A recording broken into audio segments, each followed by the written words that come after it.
नमस्ते, मेरा नाम ब्रिज द्विवेदी है। मेरे साथ है पूर्व महिला जज एलिजा गुप्ता जी। मैम, इंडिया.com में आपका बहुत बहुत स्वागत है। हाँ मैम, जो मैं पढ़ रहा था, आपने सीजीआई को एक लेटर लिखा है, न्याय की मांग की है। जी। उस लेटर में आपने क्या क्या लिखा है? लेटर मैंने पूरा मतलब लिखा है, उसमें मेरे साथ जो इनजस्टिस हुआ है उसी के खिलाफ मैंने लिखा है। एटलीस्ट वो चीज सीजीआई तक पहुंचे, क्योंकि पिछले 2 महीने से मैंने काफी लेटर्स लिखे, आरटीआई डाली, मुझे कहीं से रिस्पांस नहीं मिला। जब मेरे को कहीं से रिस्पांस नहीं मिला, तो जब तभी जाके मेरे को मीडिया की हेल्प लेनी पड़ी कि एटलीस्ट मेरी आवाज वहां तक पहुंच जाए। बिल्कुल। मैम, पूरा मामला क्या था? मतलब ये केस था क्यों क्यों आपको, मतलब आपकी नौकरी छीन ली गई, आपको हटा दिया गया, ना एफआईआर दर्ज की गई पुलिस की ओर से? क्या था पूरा मामला ये? एक्चुअली 16 सितंबर की बात है, ये 16 सितंबर 2023। उस दिन मेरी कोर्ट में एडवोकेट पीर मोहम्मद आके, और उनके साथ एक उनके एडवोकेट थे, एक और अर्जुन रामकाला, उन्होंने हम्म। आके काफी मिसबिहेव किया और पीर मोहम्मद ने गंदी गंदी गालियां निकाली। और हम्म। अपने मेरी तो अपॉइंटिंग अथॉरिटी के लिए भी बहुत ऐसे वर्ड्स यूज करे जो कि एक disaffection towards government of India show करते हैं। मतलब कि जैसे कि किस पागल ने इसको सीट पे बिठा दिया है, हम्म। और हिंदी में वर्ड्स यूज करे।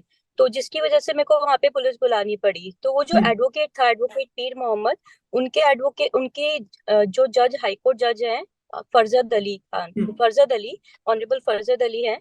तो उनसे उनके अच्छे कॉन्टैक्ट्स थे, जिसकी वजह ओके। से उन्होंने उनको इमीडिएटली कांटेक्ट कर लिया। तो हाँ। उनका, फरजद अली सर का, फिर मेरे पास व्हाट्सएप कॉल आता है कि आप मैं वहां पे आ रहा हूँ, आप मेरा वेट करो। तो वो हम्म। वहां पे आए कोर्ट में। तो जैसे ही मतलब मैंने फिर पुलिस को बोला कि आप, इन्होंने मेरे साथ इतनी बदतमीजी करी है, हिंदी में अब्यूसिव वर्ड यूज करे, डराया धमकाया, और इस तरह से डायस पे हाथ पटक पटक के, मतलब जिस तरह से हम्म। मिसबिहेव कर रहे थे, तो इसकी वजह से माहौल कोर्ट का बहुत खराब कर रहे थे पीर मोहम्मद। तो जिसकी वजह से मुझे पुलिस बुलानी पड़ी। बट पुलिस ने मेरी ओरल कंप्लेंट तो सुन ली, बट कुछ उस पर एक्शन नहीं लिया। तो हम्म। जिसकी वजह से फिर मेरे को कंटेम्प्ट प्रोसीडिंग्स अपनी कोर्ट से इनिशिएट करनी पड़ी। हम्म। और 124A का केस में कॉग्निजेंस लेना पड़ा, क्योंकि हम्म। उन्होंने जिस हिसाब से हमारे हमारे appointing authority governor of Rajasthan है। अगर ओके। गवर्नर ऑफ राजस्थान के लिए, किसी स्टेट गवर्नमेंट के गवर्नर के लिए, स्टेट गवर्नमेंट के खिलाफ कोई इतने गलत वर्ड इस्तेमाल करता है, तो एक राजद्रोह का केस माना जाता है, बिल्कुल। बनता है आईपीसी बिल्कुल। के अनुसार। तो मैंने इसी के ऊपर कॉग्निजेंस लेते हुए प्रोसीडिंग्स इनिशिएट करी। और मैंने हम्म। वहां पे पुलिस को भी बोला कि इनके खिलाफ कार्रवाई करो, बट उन्होंने कोई कार्रवाई नहीं करी। मैंने अपने डिस्ट्रिक्ट जज को बोला हम्म। और अपने सीनियर्स को बोला, किसी ने कोई कार्रवाई नहीं करी। तो हार के मुझे वो कार्रवाई अपनी कोर्ट से ही करनी पड़ी। और उसके बाद फिर जैसे ही मैंने ये कार्रवाई करी, तो उसी के बाद मेरे को नेक्स्ट वर्किंग डे पे मेरे को ट्रांसफर कर दिया जोधपुर। और ओके। जैसे ही मेरे को जोधपुर ट्रांसफर किया, जो मैंने प्रोसीडिंग्स उनके खिलाफ स्टार्ट करी थी, वहां पे एक हम्म। एडीजे हैं, एसरार खोकर। वो भी उन पीर मोहम्मद के बहुत ही अच्छे नोन एडवोकेट हैं, क्योंकि वो हम्म। दोनों की मैंने बहुत सारी फोटोग्राफ्स भी साथ में है मेरे पास। मतलब उनके अच्छे फ्रेंड्स हैं वो, जी। एडवोकेट पीर मोहम्मद और हम्म। वो इसरार खोकर, जिन्होंने मेरा ऑर्डर उसी दिन स्टे कर दिया। मेरा ट्रांसफर होते ही 18 को मेरा ट्रांसफर किया, और 19 को उन्होंने मेरा ऑर्डर स्टे कर दिया। वो हालांकि वो छुट्टी पे थे उस दिन, 10 दिन की। वो उस दिन स्पेशली एक दिन की छुट्टी अपनी कैंसिल करके आए, मेरा ऑर्डर स्टे किया, और वापस फिर अपना छुट्टियों पे चले गए। हम्म। तो मतलब इस तरह से मतलब तीनों लोगों ने इतनी षड्यंत्र रचा, एडवोकेट पीर मोहम्मद और जो एडीजे 1 इसरार खोकर और ऑनरेबल फरजद अली सर ने, कि मतलब तीनों अच्छे एक दूसरे के नोन में थे। तो उन्होंने जैसे ही उनको पता लगा कि उनके नॉन एडवोकेट के विरुद्ध कार्रवाई हो गई है, तो हम्म। उन्होंने मेरे विरोधी कार्रवाई कर दी। मतलब उन्होंने कहा कि इसके विरुद्ध कार्रवाई की है, तो हम इसी को नौकरी से निकालते हैं। हाँ, तो उन्होंने इसकी एक कोई, षड्यंत्र रचा। हाँ, एक चीज था कि उन्होंने कोई रीजन बताया इस चीज का कि क्यों नौकरी से निकाला जा रहा है? उन्होंने ये बताया कि कि मेरा एटीट्यूड, बिहेवियर, कंडक्ट अच्छा नहीं था।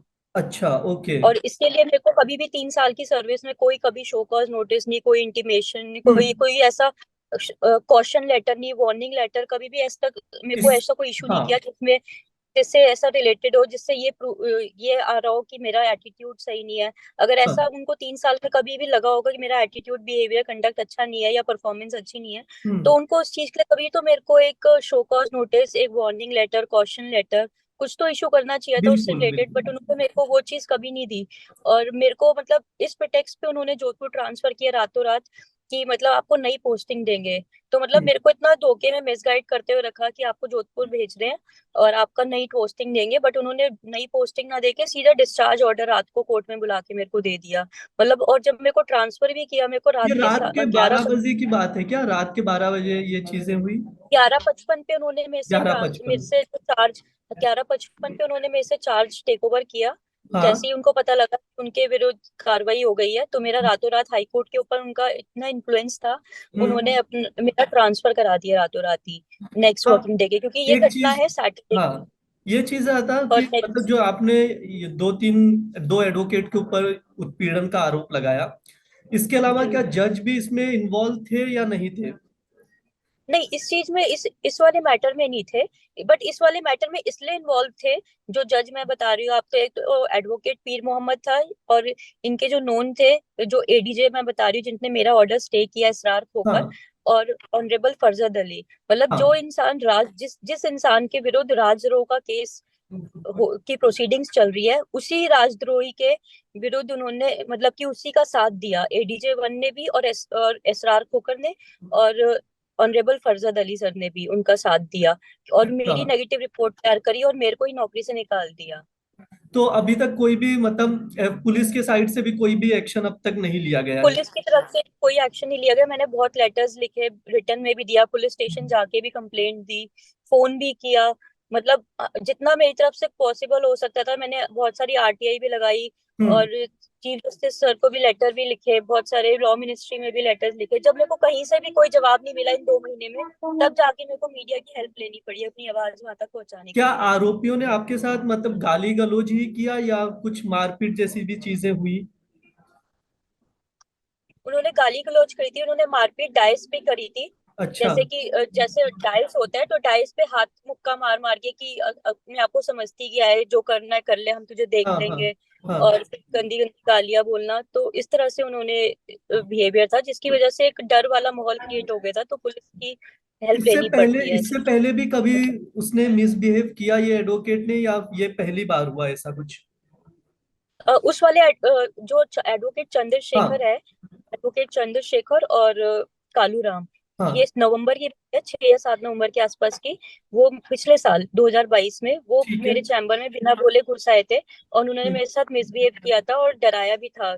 और ये भी मुझे हाँ। डराया धमकाया था कि हम तेरी पोस्टिंग कहीं भी राजस्थान के सबसे खराब जगह पे करा देंगे, और नहीं तो हाँ, हमारे मतलब तो उन्होंने काफी डराया धमकाया मतलब था उस धमकी तरह से। दिया तो आपको आके? हाँ, जी धमकी जी। दी थी, हाँ, चैम्बर में। पहले तो वो चैम्बर में बिना पूछे घुस आए थे, और हम्म। फिर उसके बाद उन्होंने धमकी भी दी, जिसके लिए भी मैंने पुलिस को भी लिखा था और अपने डिस्ट्रिक्ट जज को भी लिखा था, बट उस पर भी कोई एक्शन हुआ नहीं था। और एक चीज। हाँ। जी जी जी। कहिए कहिए। उसी के 2 महीने बाद एडवोकेट महावीर बिश्नोई ने जनवरी में आके वो डाइस पे ही बदतमीजी करती, जिसके बारे में मैंने ऑर्डर शीट में भी लिया था, और उसके लिए मैंने राजस्थान हाई कोर्ट में भी लिखा था, बट उसमें भी कोई एक्शन नहीं लिया गया। और उसके बाद फिर ये वाला लेटेस्ट इंसिडेंट हुआ था, क्योंकि एडवोकेट्स की जो इन 500 एडवोकेट्स की इतनी हिम्मत बढ़ गई थी, उनको ये लगता था कि मैंने उनकी इतनी कंप्लेंट्स करी है उनका मिसबिहेवियर की, बट हाई कोर्ट ने उनके खिलाफ कोई एक्शन नहीं लिया, ना ही बार काउंसिल ने लिया। तो उनकी और हिम्मत बढ़ गई, और इसलिए उन्होंने और बदतमीजी स्टार्ट कर दी कि अगर उनके हिसाब से ऑर्डर ना करो, तो वो कोर्ट में आके नारेबाजी करते थे, बदतमीजी करते थे, और फिर ये धमकी देते थे कि हम ट्रांसफर करा देंगे। और वही किया उन्होंने, उनका इतना इन्फ्लुएंस था कि मेरी कंप्लेंट्स पे तो कोई एक्शन हुआ नहीं, और उनके कहने पे मेरा मतलब उन्होंने मतलब नौकरी खराब कर दी मेरी। आपका तो ये केस था क्या? इससे मतलब कोई दूसरी जो महिला जज होती है उनको भी प्रताड़ित किया जाता है? मतलब मेरे सामने तो मेरे को किया गया है, अब और कुछ लोग बोल देते हैं, कुछ लोग नहीं क्योंकि अगर बोलते। एक महिला जज की ये कंडीशन हो सकती है, इस तरह से वकील धमकी देंगे, नौकरी से निकाल दिया जाएगा, तो राजस्थान में दूसरी महिलाओं की भी स्थिति चिंताजनक है। बिल्कुल है, बिल्कुल है, क्योंकि जब उन उन वकीलों मतलब ऐसे वकीलों के लिए मतलब कि जो पूरी कम्युनिटी का नाम खराब कर रहे हैं कुछ वकीलों की वजह से, उन्होंने मतलब इतना मिसबिहेव करते हैं, और वो मिसबिहेव करते हैं, और हम लोग ऊपर आवाज उठाते हैं तो हमारा ट्रांसफर कर दिया जाता है, या हमें नौकरी से निकाल दिया जाता है। मतलब इससे तो उनको और श्रेय मिल रही है कि बिल्कुल। किसी को भी वहां से हटाना है, किसी का भी ट्रांसफर करना है, वहां पे जाके हंगामा करो, लड़ाई करो, और उसका ट्रांसफर हो जाएगा। वो तो और ही उनकी मतलब कि इतनी हिम्मत बढ़ रही है उनकी इस चीज से। अभी तो मेरे को धमकी मिली है ओपनली कि मेरे को लिंक है महावीर बिश्नोई की, कि मैं इसको देख लूंगा, छोड़ूंगा नहीं। अच्छा, तो मतलब ओके। ऐसी ऐसी धमकियां मिल रही है, तो मतलब मेरे को खुद अब सोचना पड़ेगा कि अब मेरे को पुलिस क्या करना है, या प्रोटेक्शन कुछ मतलब भी नहीं, पुलिस पुलिस प्रोटेक्शन प्रोटेक्शन। की मुझे बिल्कुल मतलब मुझे खुद अब ऐसा फील हो रहा है कि मुझे पुलिस प्रोटेक्शन की जरूरत है, कि जिस हिसाब से ओपन धमकियां आ हम्म। रही है मेरे पास, फोन आ रहे हैं, वीडियो कॉल्स पे मतलब धमकियां दे रहे हैं लोग, और जो ये कह रहे हैं कि हमारे खिलाफ। सीजीआई को जो आपने लेटर लिखा है, उसका कुछ रिस्पॉन्स आया अब तक? नहीं, मेरे पास ऐसा सच कोई रिस्पॉन्स नहीं आया अभी। मैं अच्छा। इवन ऑफिस में भी मिलकर आई थी वहां पे सेक्रेटरी जनरल सर से, हम्म। तो बट मेरे पास अभी तक कोई पॉजिटिव रिस्पॉन्स आया नहीं है। ठीक है, हमसे बात करने के लिए शुक्रिया। हम उम्मीद करते हैं आपको न्याय मिले, सच सामने आए, जो भी हो, जो आरोपी है उनको सजा भी मिले, आपकी नौकरी बहाली हो। India.com से बात करने के लिए मैं बहुत बहुत शुक्रिया आपका। Thank you sir.